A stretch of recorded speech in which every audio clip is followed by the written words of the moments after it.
Good morning and welcome to Friday the 14th, 2020, Valentine's Day. So happy Valentine's Day to everybody. Today's devotion comes to us from Zechariah chapter 9, verses 9 and 10. And it's titled, The Coming of Doom for Gentile Nations. So Zechariah 9 and 10 reads, Rejoice greatly, O daughter of Zion. Shout, O daughter of Jerusalem. Behold, thy king cometh unto thee. He is just, and having salvation, lowly, and riding upon a donkey, and upon a colt, the foal of a donkey. And he shall speak peace unto the heathen, and his dominion shall be from sea even to sea, and from the river even to the ends of the earth. In the midst of the chaos of battle, God's Messiah rides into the holy city, riding on a baby donkey, bringing peace.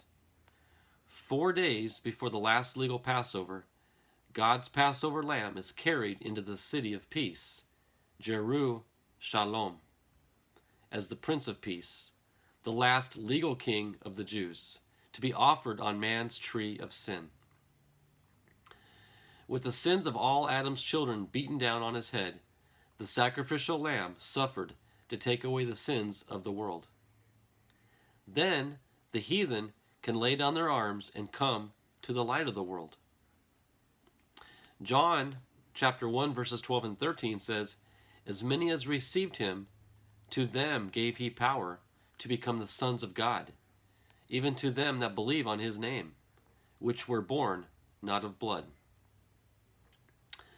And then Ezekiel 38:18 through 23 reads, My fury shall come up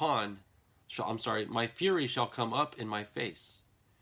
Surely in that day there shall be a great shaking in the land of Israel, and overflowing rain, and great hailstones, fire and brimstone. Thus will I magnify myself. I am the Lord.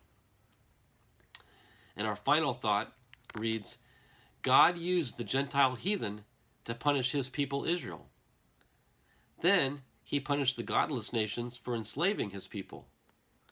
And Matthew 18:7 says, It must needs that offenses come, but woe to that man by whom the offense cometh.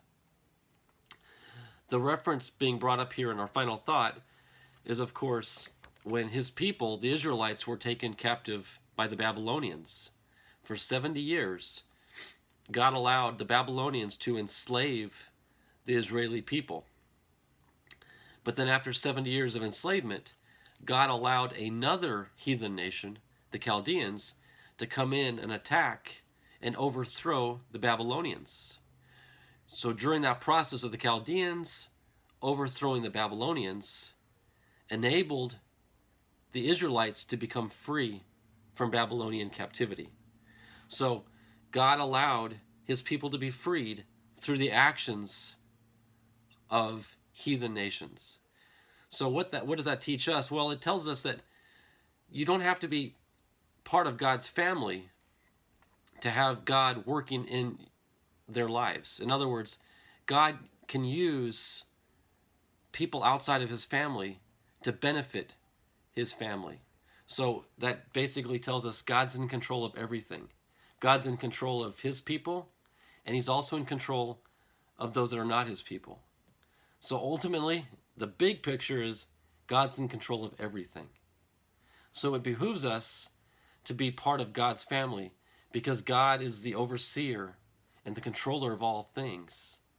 And he's promised us a glorious reward for following him and joining his family and being adopted into his family while we're here on earth, so that we may inherit the kingdom of God afterwards. So I'll leave you with that today.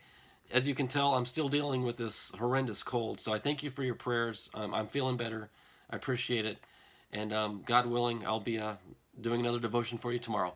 So thanks for joining me. God bless, and we'll see you all tomorrow. Bye-bye.